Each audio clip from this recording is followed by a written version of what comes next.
Main modification gut health main చూసింది ఏమంటే sir. Diet తోటి. హుహు. మీకు మెడిటరేనియన్ డైట్ అని తెలుసలేదు మరి. మెడిటరేనియన్ డైట్ ఇప్పుడు పేపర్లో చదువుతుంటాము. అంటే మెడిటరేనియన్ గ్రీస్, కొంచెం ఇటలీ, ఇజ్రాయెల్ ఓకే. ఆ ఏరియాలో ఓకే. ఒక స్పెషల్ టైప్ ఆఫ్ డైట్ తింటారు వాళ్ళు. హ్మ్. దాంట్లో ఎక్కువ ఆలివ్ ఆయిల్ ఉంటుంది, నట్స్ ఉంటాయి, ఫ్రూట్స్ ఉంటాయి, ఫిష్ ఉంటుంది. ఈ డైట్ తిన్న వాళ్ళకి మంచి బ్యాక్టీరియా వచ్చి చాలా రోజులు ఆల్మోస్ట్ 90 ఇయర్స్ 100 ఇయర్స్ బతుకుతున్నారు వీళ్ళు. ఈ ఆహా! హార్ట్ డిజీజ్ తక్కువ, అన్ని కూడా తక్కువ. ఎందుకు అని చాలా మంది రిసర్చ్ చేస్తే వీళ్ళలో ఈ డైట్ తిన్న వాళ్ళకి మంచి హెల్తీ బ్యాక్టీరియా వచ్చేస్తా ఉంది. ఓహ్! అది చాలా ఇంపార్టెంట్ విషయం. సో ఆ తీసుకొని మేము ఏం చేసామంటే మనం అలా తింటే ఎలా ఉంటుంది మెడిటరేనియన్ డైట్ అని రిసర్చ్ చేయాలంట. కానీ మెడిటరేనియన్ డైట్ మనం తినలేం. ఆలివ్ ఆయిల్, సలాడ్స్ అన్ని మనకు అలవాట్లేదు. సో ఏం చేసామంటే ఇజ్రాయెల్‌లో ఒక న్యూట్రిషన్ ఇన్‌స్టిట్యూట్ ఉంది. హ్మ్. దాంతో రిసర్చ్ చేసి ఇండో మెడిటరేనియన్ డైట్ అని తయారు చేసాం. అంటే మనం ఓకే. దోస, ఇడ్లీ వాళ్ళ దాంతోటి రైట్ ఆలివ్ సార్. ఆయిల్స్ ఆ! చేసాం. అర్థమైంది. చేసి ఒక రిసర్చ్ ప్రాజెక్ట్ మా హాస్పిటల్‌లోనే డాక్టర్స్ తోటి చేసాం. హ్మ్. అంటే ఒక 50 మంది డాక్టర్స్‌కి ఈ డైట్ ఇచ్చాము. హ్మ్. 50 మంది డాక్టర్స్ మన సౌత్ రెగ్యులర్ డైట్ మాట. ఓకే. మిగతా యాక్టివిటీస్ అంతా సేమ్. హ్మ్. అంత సేమ్. 3 మంత్స్ తర్వాత ఈ మెడిటరేనియన్ డైట్ ఇచ్చిన డాక్టర్స్‌కి బాగా హెల్త్ ఇంప్రూవ్ అయ్యి వెయిట్ 3 కేజీ తగ్గిపోయారు. అది ఎందుకు జరిగింది అని చూస్తే లోపల బ్యాక్టీరియా చేంజ్ అయిపోయింది. హెల్తీ బ్యాక్టీరియా వచ్చింది. వేరే మామూలు వాళ్ళకి అలాగే ఉంది మాట.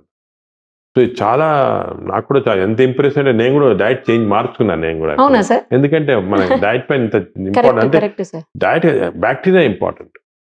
బ్యాక్టీరియా అనేది మనం కంట్రోల్ చేయాలంటే మెయిన్‌గా డైట్ తోటి.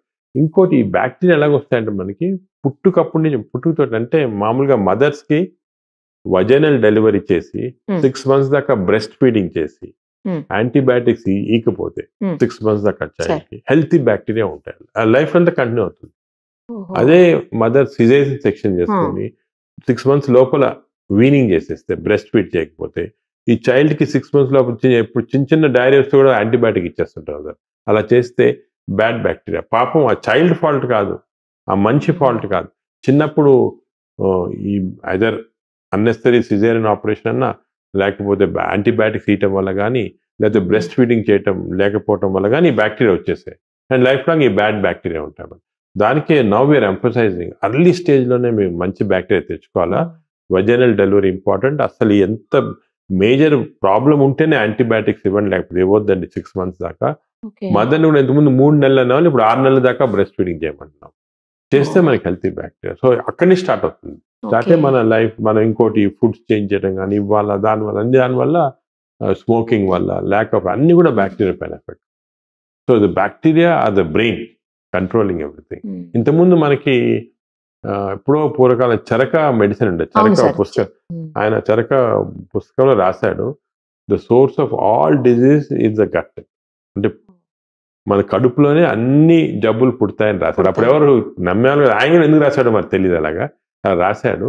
అప్పుడు హార్ట్ అంటే హార్ట్ అటాక్ రావచ్చు అని అందరూ అనుకునేవాళ్ళు. ఇప్పుడు తెచ్చింది మాట బ్యాక్టీరియా. ఇది చాలా నాలెడ్జ్ దీని గురించి every day hundreds of papers publish అవుతున్నాయి. మేము ఓకే. దానికే మేము కూడా స్పెషల్ టీమ్ పెట్టాం దీనికి. Oh! PhD research workers, doctors, dietitian అందరూ కలిపి వర్క్ చేస్తున్నారు. అవునా సార్? మనకి 4, 5 ఇయర్స్‌లో ఇంకా కూడా చాలా న్యూ ఐడియాస్, రిసర్చ్ దీని గురించి చాలా మంచి విషయాలు తెలుస్తాయి. సార్ ఇప్పుడు బ్యాక్టీరియాని గుడ్ బ్యాక్టీరియా చేసే అవకాశం అందరిలో అవకాశం ఉంటుందా? ఉంది, అందరికి ఉంది, చెయ్యొచ్చా ఉంది. మనం? చేయొచ్చు. ఎలా చేయొచ్చు? ఫస్ట్ మనం బ్యాడ్ బ్యాక్టీరియా ఏమున్నాయని చెక్ చేయాలన్నమాట. మనకి ఈ మెటాజీనోమిక్స్ చేస్తే తెలిసిపోతుంది. అంటే కడుపులో ఏంటి సార్ అది టెస్ట్? టెస్ట్ మనం మోషన్ తీసుకొని ఓకే. అన్ని మేము ల్యాబ్‌లో అన్ని ఆల్ బ్యాక్టీరియా జీన్స్ చెక్ చేస్తాం. దీన్ని మెటాజీనోమిక్స్ అంటారు. అంటే 1000 స్పీసీస్ ఆఫ్ బ్యాక్టీరియా. కొంతమందికి 900 ఉంటాయి, కొంతమంది 1000 ఉంటాయి, కొంతమంది 800 ఉంటాయి. అన్ని చెక్ చేస్తాం. Fine, check sir. చేసి ఈచ్ బ్యాక్టీరియా కనుక్కుంటాం. హ్మ్. ఈ 1000 స్పీసీస్‌లో ఏ బ్యాక్టీరియా ఉన్నాయి, ఏ టైప్ ఉన్నాయి, గుడ్ అంటే రేషియో ఎలాగుందని ఫస్ట్ కనుక్కుంటాం. సో రేషియో తప్పు ఉంటే అది ఎలా చేంజ్ చేయాలా? అంటే కొన్ని రేషియోస్‌కి కొంత టైప్ ఆఫ్ డైట్ ఇస్తే బెటర్. కొన్ని రేషియోస్‌కి ఒక స్పెషల్ మెడిసిన్స్ ఉన్నాయి. బట్ జనరల్‌గా ఎలాగంటే వి సే హెల్తీ డైట్ హ్యాబిట్స్. అంటే హెల్తీ డైట్ అంటే ఎక్కువ ఫైబర్ ఎక్కువ తినాలి. వెజిటేరియన్ ఎక్కువ ఉంటుంది ఫైబర్. ఓకే. ఈ డైట్ ఫ్యాట్స్ కూడా వచ్చాయి. అంత తప్పు. కీటో డైట్ అంటారు. ఒట్టి నాన్ వెజిటేరియనే. దాంట్లో ఇదేమి ఉండదు. వెజిటబుల్సే ఉండవు. తప్పది కీటో డైట్ అని. అదేవిధంగా డిఫరెంట్ హై కొలెస్ట్రాల్ డైట్. ఇవన్నీ డిఫరెంట్ టైప్స్ ఆఫ్ ఫ్యాట్స్ వచ్చాయి డైట్‌లో. సార్. అట్కిన్సన్స్ డైట్ అని. ఇవన్నీ ప్రజలు ఏమంటారంటే దానివల్ల ఏమంటే వెయిట్ తగ్గుతుంది, కానీ బ్యాక్టీరియా చేంజ్ అయిపోయి వేరే జబ్బులు వస్తున్నాయి. సో అది కాకుండా హెల్తీ డైట్ అంటే ఫైబర్ ఎక్కువ ఉండాలా, నట్స్, ఫ్రూట్స్, వెజిటబుల్స్, యోగట్ అని అంటే మనం పెరుగు అంటాం కదా, ఇంట్లో చేసిన పెరుగు చాలా మంచిది, దానిలో బ్యాక్టీరియా ఉంటాయి. 3 పూటలు తిన్నా మంచిది. అది కూడా తెలియదు. పబ్లిక్ ఏమనుకుంటారు పెరుగు దానివల్ల ఈ న్యూమోనియా వస్తుంది అనుకోని, అది తప్పది. పెరుగు చాలా దానిలో బ్యాక్టీరియా ఉంటాయి. సో పెరుగు 3 times 3 పూటలు కూడా మంచిదే, పెరుగు ఒకటి. అదేవిధంగా కొన్ని ప్రోబయాటిక్స్ ఉంటాయి కొన్ని దాంట్లో. ఫర్ ఎగ్జాంపుల్ కెఫీర్ అనేది మన వాళ్ళు తక్కువ లేదు, బటర్ మిల్క్, మజ్జిగ అవి ఎక్కువ, చీజ్ దాంట్లో ఎక్కువ ఉంటాయి. ప్రీబయాటిక్స్ అంటే కొన్ని ఫుడ్స్ వల్ల బ్యాక్టీరియా తయారవుతాయి. అది ఇవన్నీ యాపిల్, ఆరెంజ్, దాని తర్వాత మన ఆనియన్స్, గార్లిక్స్ తింటే మంచి బ్యాక్టీరియా ఎక్కువ అవుతాయి అన్నమాట, హెల్త్కి మంచిది. అలాగా ప్రీబయాటిక్స్ ఇవి డయట్ మ్యానిపులేషన్ వల్ల. అదేవిధంగా మనకు స్పెసిఫిక్ గా ఈ బ్యాక్టీరియా తక్కువ ఉన్నాయంటే మనం క్యాప్సూల్స్ లో ఆ బ్యాక్టీరియా ఇవ్వచ్చు, బ్యాక్టీరియా ఇంక్రీజ్ చేయొచ్చు మనం కంటెంట్స్. అదేవిధంగా వీళ్ళు కొన్ని మెడిసిన్స్ తీసుకుంటారు, యాంటీబయాటిక్స్ కాకుండా వేరే మెడిసిన్స్ కూడా, అసిడిటీ తగ్గించడానికి మెడిసిన్స్ తీసుకుంటాం. దానివల్ల బ్యాక్టీరియా చేంజ్ అయిపోతుంది, చెడ్డ బ్యాక్టీరియా వస్తుంది. అవి ఆపటము కొంతమంది సంవత్సరాలుగా తీసుకుంటుంటారు అన్నమాట, ఏం లేకుండా అసిడిటీ అని. సో మన బ్యాక్టీరియా చేంజ్ చేయొచ్చు. మన దగ్గర ఇప్పుడు ఉంది టెక్నిక్. ఫస్ట్ స్టడీ చేసి ఎంతవరకు చేంజ్ చేయాలి, ఏం చేంజ్ చేయాలి చేస్తున్నాం. అది చేస్తే మంచి బ్యాక్టీరియా వస్తుంది. సార్ ఇప్పుడు అలా చేయాలంటే ఈ టెస్ట్ కదంతా పెద్ద కాస్ట్లీ వ్యవహారమా ఎట్లా? ప్రస్తుతానికి ఈ టెస్ట్ అనేది ప్రస్తుతానికి అప్రాక్సిమేట్ గా 15,000 రూపీస్ అవుతుంది. ఎందుకంటే దీనికి చాలా సొఫిస్టికేటెడ్ టెస్ట్. బట్ కంపారిటివ్లీ మన కంట్రీలో తక్కువ. ఈ సేమ్ టెస్ట్ అమెరికాలో 1 lakh రూపీస్ అవుతుంది, మన దాంట్లో తక్కువ. ఇప్పుడు దానికి అమెరికా నుంచి కూడా ఇక్కడికే సోర్స్ చేస్తున్నారు, ఇక్కడే చేయండి మీకు చీప్ గా అయిపోతుంది కదా. ఏ ఏజ్ నుంచి ఏ ఏజ్ వరకు చేయొచ్చు సార్? ఎప్పుడన్నా చేయొచ్చు, కానీ జనరల్ గా మేము అడల్ట్స్ కి, ఎందుకంటే చిల్డ్రన్ లో డైనమిక్ గా చేంజ్ అవుతుంటాయి. సో దానికి యూజువల్ గా అరౌండ్ 15 years దాకా చేంజ్ అవుతుంటాయి. 15 years తర్వాత స్టెబిలైజ్ అవుతుంది. సో 15 years తర్వాత వేరే అడ్వైజింగ్ ఇస్తాం. Adults correct. అడల్ట్స్ కి దీన్ని గట్ మైక్రోబయామ్ మెటాజినోమిక్స్ అంటారు. Up to A age sir?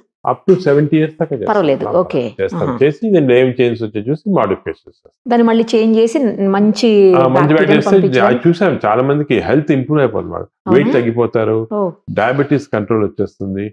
అదే విధంగా వాళ్ళకి జనరల్ హెల్త్ బాగా షార్ప్నెస్ ఇంక్రీజ్ అవుతుంది, డల్నెస్ పోతుంది, బాగా యాక్టివ్ అయిపోతారు. అది చేస్తాం.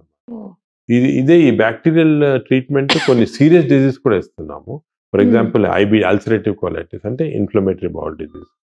ఈ సివియర్ ఆల్కహాల్ తాగి లివర్ చెడిపోతే ఈ బ్యాక్టీరియా ట్రీట్మెంట్ రివర్స్ చేయొచ్చు, అది కూడా చేస్తున్నాం. అదే విధంగా కొన్నిసార్లు డిప్రెషన్, ఆటిజం వీళ్ళకి కూడా హెల్ప్ఫుల్ ఉంది. ఇన్ఫాక్ట్ మన హైదరాబాద్ లోనే ఒక హాస్పిటల్, చిల్డ్రన్ హాస్పిటల్ బయట పెరిఫెరల్ ఉంది, అది పెద్ద ఫేమస్ కాదు. అవి సర్ప్రైజ్డ్, అక్కడ బ్యాక్టీరియా ట్రీట్మెంట్ ఆయన తెలియకుండా ఇస్తున్నారు ఆటిజం చిల్డ్రన్ కి, వాళ్ళు బాగా అయిపోతున్నారు. 70% ఆటిజం కి ఇప్పుడు ట్రీట్మెంట్ లేదు, ఎన్నులు అవుతున్నారు. వాళ్ళకు కూడా ఎందుకని తెలియదు, కానీ they found by trial and error. So ఇటువంటివి మనకి చాలా డిజీజెస్ కి స్లోగా bacteria is going to become important treatment. దానికి గట్ హెల్త్ అనేది వెస్టర్న్ వరల్డ్ లో ఒక గత 10 సంవత్సరాలుగా ఇంపార్టెన్స్, మన దగ్గర ఒక 5 సంవత్సరాలుగా ఇంపార్టెన్స్ వచ్చేసింది. ఓకే సార్, నేను మీదే ఒక ఆర్టికల్ చూసాను సార్, ఏంటంటే స్టూల్ బ్యాంక్స్ రాబోతున్నాయి త్వరలో. ఆ స్టూల్ అంటే మంచి బాగా ఉన్న స్టూల్ ని తీసుకొని బాగలేనటువంటి ఈ యువతల వాళ్ళ ఇంటెస్టైన్స్ అంటే ఎవరికి ప్రాబ్లం ఉంది వాళ్ళ ఇంటెస్టైన్స్ మొత్తం క్లీన్ చేసేసి ఈ స్టూల్ ని అది ఏంటి సార్ అసలు దాని గురించి? దీన్ని FMT అంటారు, ఫీకల్ మైక్రోబయల్ ట్రాన్స్ప్లాంటేషన్. అంటే ఈ మన స్టూల్స్ లో ఈ బ్యాక్టీరియా చాలా ఉంటాయి అన్నమాట.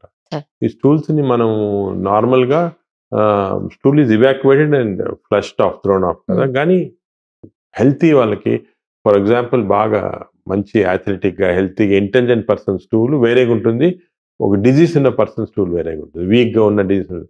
సో టెక్నికలీ మనం ఈ strong person stool weak person ఇస్తే you can change the whole characteristic.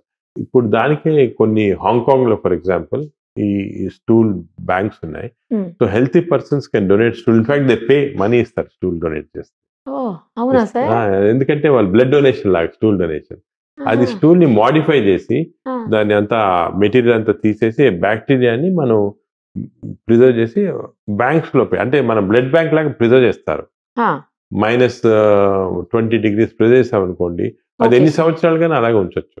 Sudden గా ఎవరికైనా కావాలా, ఏమన్నా వచ్చి నాకు ఈ టైప్ ఆఫ్ స్టూల్ కావాలా సార్ అంటే ఇమీడియట్ గా మన స్టూల్ బ్యాంక్ లో ఇస్తారు, వాళ్ళు they will give it through enemas to the person and he will get improvement. అలాగే కొత్త కాన్సెప్ట్ వచ్చింది స్టూల్ బ్యాంక్స్ లో, అండ్ అది కూడా బ్లడ్ బ్యాంక్ లాగా ఇదంతా కూడా there is some commerce involved in. Stool ఇచ్చిన వాళ్ళు దే పే సంథింగ్, వాళ్ళు స్టూల్ బ్లడ్ ఇచ్చినట్టు ఉంటాయి. So all this is now becoming a second type of act. అంటే బ్లడ్ బ్యాంక్ లాగా స్టూల్ బ్యాంక్స్ కూడా ఫ్యూచర్ లో ఒక కాన్సెప్ట్ వచ్చేస్తుంది. ఇంకోటి కూడా విన్నాను సార్ నేను ఈ మధ్యలో, ఏంటంటే గట్ హెల్త్ని అంటే మంచిగా హెల్తీగా పెట్టడం కోసం సంథింగ్ ఏదో ఒక ట్యూబ్స్ తోటి లోపలికి ఫ్లెష్ లాగా పంపించి దాన్ని క్లీన్ చేస్తారు మొత్తం ఇంటెస్టైన్స్ అన్న. అది తప్పది, అది తప్పు. అది ఎనిమా థెరపీ అంటారు, వాటర్ ఎనిమా థెరపీ అంటారు. అది నార్మల్ గా ఆయుర్వేదాలో, యోగా సెంటర్స్ లో, లేకపోతే కొన్ని హెల్త్ రిసార్ట్స్ ఉన్నాయి దాంట్లో చేస్తున్నారు అనమాట. అదేం చేస్తారంటే ఎనిమా లాగా ఇచ్చి బాగా వాటర్ పాస్ చేసి పంపిస్తే క్లీన్ చేస్తారు. మనకి టెంపరీగా ఏదో కొంచెం బాగా ఫ్రీగా ఉంటుంది అన్నమాట. అది తప్పు. ఎందుకంటే 2-3 కారణాలు ఉన్నాయి దీనివల్ల. స్టూల్స్ మన బ్యాక్టీరియా చేంజ్ కాదు, ఇంటి కోలలో ఉన్న బ్యాక్టీరియా వచ్చేస్తుంది, అంతేగాని బ్యాక్టీరియా చేంజ్ ఒకటి. రెండోది ఈ వాటర్ హైడ్రోథెరపీ వల్ల వాళ్ళు ఈ వాటర్ ఈజ్ హైపోటానిక్, అంటే మన బ్లడ్ లో ఉన్న టానిసిటీ వాటర్ టానిసిటీ డిఫరెన్స్. ఈ వాటర్ ఎక్కువ ఎక్కించానుకోండి బ్లడ్ లో అబ్జర్వ్ అయితే బ్లడ్ డైల్యూట్ అయిపోతుంది, టానిసిటీ తగ్గిపోయి కొంతమంది కొన్ని స్ట్రోక్స్ వచ్చి బాగా ఇది కూడా అయిపోయారు, డ్రౌజీ అంతా అయిపోయి అవుతారు. అదొకటి. అంటే సోడియం క్లోరైడ్ అన్ని తగ్గిపోతాయి. థర్డ్ ప్రాబ్లం ఇన్ఫెక్షన్స్ వస్తుంది అన్నమాట. ఇది ఇచ్చే దాంట్లో ఒకరి నుంచి ఒకరికి ఇన్ఫెక్షన్స్ వచ్చి, సో స్ట్రాంగ్ గా we are saying not to take that. నేను అసలు రీసెంట్ గా లాస్ట్ వీక్ ఒక పేషెంట్ ఎక్కడో ఆయుర్వేద సెంటర్కి వెళ్ళి చేయించుకొని వచ్చారు. ఆ కెథెటర్ ఇచ్చే కెథెటర్ ఇంటెస్టైన్ పోక్ చేసి బ్లీడింగ్ వచ్చి అంత పర్ఫరేషన్, అది చాలా ప్రాబ్లం అయింది. సో దానికి ఈ థెరపీ అనేది ఇట్ ఎస్టాబ్లిష్డ్ కాదు, అది ఎప్పుడో నుంచి అలాగ ఉత్సాహం తీసుకుంటున్నారు కానీ కరెక్ట్ కాదు. అది అప్రూవ్డ్ కాదు, అప్రూవ్డ్ కాదు అసలు. It doesn't fit into this category of gut health, totally wrong.